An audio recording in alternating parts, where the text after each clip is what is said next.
আপনি যদি একদম রবি সিম ইউজার হয়ে থাকেন তো আজকের এই ভিডিওটি শুধুমাত্র আপনার জন্য, কারণ আজকে আমরা এখানে দিতে চলেছি রবি সিমের বিভিন্ন ধরনের কোড নাম্বার, যেগুলো আপনি ডায়াল করে দেখতে পারবেন যে আপনার সিমে কত টাকা আছে বা কত জিবি ইন্টারনেট আছে। সবকিছু আপনারা এখান থেকে দেখতে পারবেন বা এই ভিডিও থেকে দেখতে পারবেন। তো এই সব দেখার জন্য আমি চলে যাবো আমার প্রথমে ফোনের ডায়াল অপশনে। তো আমার এখানে ডায়াল অপশন আছে, তো আমি ফোনের ডায়াল অপশন এখানে চলে গেলাম।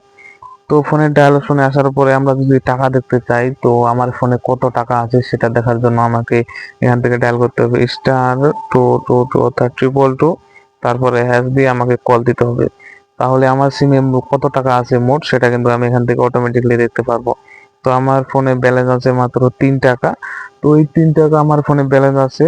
এরপর আমরা চলে যাব অন্য টপিক্সে। টপিকটা হলো যে আপনি যে রবি সিমটা ইউজ করেন সেটা আপনি কোন নাম্বার বা সেই নাম্বারটা কি সেটা আপনি চাইলে দেখতে পারবেন।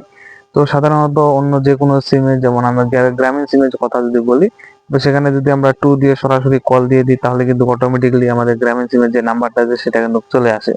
তো রবির ক্ষেত্রে এখানে কিছুটা ভিন্ন ধরনের করা হয়েছে। তো রবির ক্ষেত্রে আপনি শুধুমাত্র 2 দিয়ে কল দিলে পাবেন না, এখানে একটা স্টার টু হ্যাশ দিয়ে আপনাকে কল দিতে হবে, তাহলে কিন্তু আপনি আপনার সেই কাঙ্ক্ষিত নাম্বারটি দেখতে পারবেন।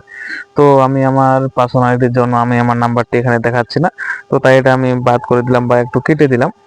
তো এখন যদি আপনি চান যে আপনার সিমে কত জিবি ইন্টারনেট আছে সেটা আপনি কিভাবে দেখবেন, তো আপনার সিমে কত জিবি ইন্টারনেট আছে সেটা দেখার জন্য আপনাকে ডায়াল করতে হবে *3#।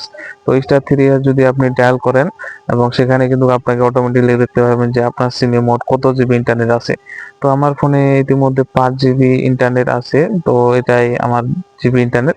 তো আজকের এই যে টপিক শুরু নিয়ে কথা বললাম, আগামীতে আরো বিভিন্ন বিষয় বা টপিকস নিয়ে কথা বলা হবে। যদি আমার এই ভিডিওটি আপনার ভালো থেকে থাকে তো অবশ্যই লাইক করে দিবেন এবং চ্যানেলটিকে সাবস্ক্রাইব করে দিবেন। ধন্যবাদ।